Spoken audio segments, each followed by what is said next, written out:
Charlie Parsons for Boxing Social in association with William Hill and Empire Fight Store. Eddie, Regis Progais, little bit, sort of maybe not his fault, but a little bit disappointing out there tonight. Definitely his fault as well. Look, you've got to, just because a fighter doesn't really come to win or make a fight, in Zorilla, you have to cut the ring off better. You have to close the distance better. I think both guys felt the power early on, and particularly Zorilla, and he just didn't want to know. It's like, I find it really frustrating. I mean, it's easy for us sitting outside the ropes, but I just, when you get a chance like that, Zorilla can really punch.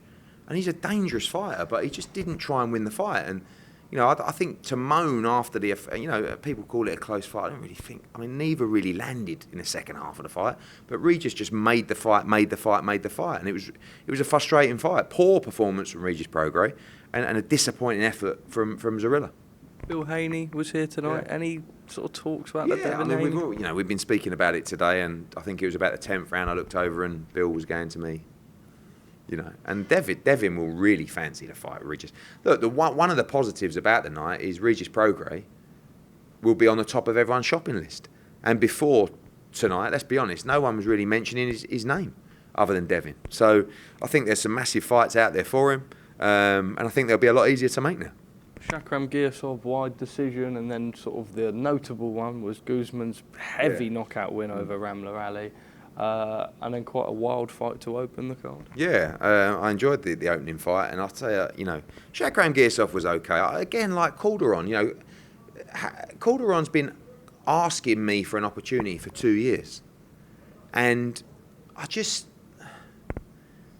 you've got to try and win the fight. I don't, and again, it's easy for us to say. But, I feel like Harold Calderon potentially could have won that fight if he'd have let his hands go. And I just, I find it disappointing when fighters don't really give it everything. And then you flip the switch to Guzman, and then you see someone who is just desperate to change their life. And you see her reaction when she won. As gutted as we were for Ramla, and everybody on the team is gutted for Ramla Ali. The joy of Guzman and a fighter that came on the front foot, let her hands go and was desperate to win and didn't stop trying to win. That's the difference. And it was a brutal knockout. I think Ramla made mistakes in the fight. She was just too eager to trade. If she would have boxed, I think she was so brave. I think she can actually hold her head up from that performance, And people, you never want to get knocked out and beaten like that. But I'll tell you what, it was a hell of a fight. And I think people would be, very admirable of her bravery in that fight, and she'll come again, and I believe Ramla will be world champion. Eddie, out of curiosity, we've just been having a little chat off camera. You've been very respectful to Oscar all week in your interviews. He's come out tonight, 2 tweets. Like Bob Arum said, Eddie Hearn has no clue what he's doing in the US. I've been promoting for 20 years and will promote for another 40. Another shitty card from Eddie Hearn in the US. Go back to the UK and watch another Fight of the Year candidate, July 8, Virgil Ortiz versus Stanionis. Yeah, I don't know. It's weird, it's like someone's hacking his account, because every time I see him, he couldn't be further up my arse, to be honest with you. I saw him in Abu Dhabi, see him at the Canelo shows, he's shaking my hand, giving me a cuddle, we should do more business. I get on very well with Eric Gomez. Obviously, I got on very well with Robert Diaz before he left the company. I just hope, I hope that he can get through it, really. And, he's obviously having a tough time at the moment. I don't want to kick a man when he's down.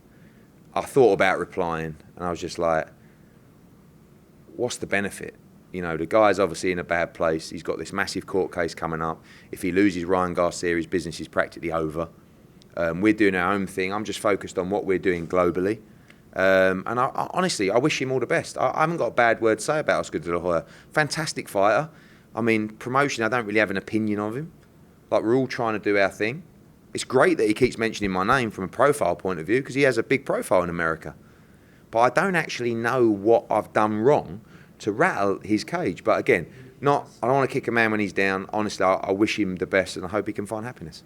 Eddie, just a few quick ones. I interviewed Conor Ben a couple of hours ago.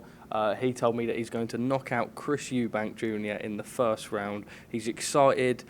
at the same point, he's not sort of getting too invested in it until he's in the ring. I see Culm over there of IFL, who dropped in, Eddie Hearn confirms, fight is on. I don't actually think I said that, Culm. What I said was, we've basically agreed terms for the fight. What we haven't done is decided where that's going to be. We want to do the fight in the UK. There's ongoing issues to resolve with UKAD, as we know, which we hope we're on the verge of doing. If we can't do it in the UK, then yes, we'll look to do it in the Middle East. But I'm confident that fight happens. And when that fight does happen, you are going to see a vicious and violent performance from Conor Benn. What do you make of the backlash saying that you putting this fight on is bad for boxing? At the end of the day, Conor Benn would have been through a process with the WBC. He's been cleared and reinstated in the rankings. We'll see what happens with UKAD. I mean, if Conor Benn gets approved and cleared to fight in the UK, what are you going to say then? He hasn't boxed for a year and a half. It's been a year since the test. I don't know what else to say, and I'm going to make the fight. So, I stand by that decision. Are you involved in Whyte Chisora 3 negotiations? No. Saudi Arabia? Possibly, yeah. I mean, I believe Derek is a potential third wheel of that December card, but we'll have to see. Tyson Fury's come out and said the only reason Usyk doesn't want the fight is because he wants more money. I don't blame him. I don't hate him. He's not ducking me. It's business. Fair enough. I mean, I think another problem that why the fight not get made is because Tyson wants too much money. But that's a problem, and I don't blame Tyson for that either, because it's a difficult fight. It's the undisputed heavyweight world championship. It's the biggest fight in boxing. That undisputed heavyweight. It's the biggest tag in boxing. So yeah, Tyson's right. Eddie, just quickly, New York next week. Excited? Yeah, we'll be there. We're going to head out tomorrow. Huge night next Saturday. Great card as well, and a huge fight for Edgar Berlanga. It's going to be rammed in there. And a lot of pressure on him. You saw tonight a little bit of pressure on Regis Progais. A lot of, big promotion, a lot of media obligations this week in the hometown. And next week you're going to see the same from Edgar Berlanga, and hopefully he can give us fireworks. Top man, see you there, mate.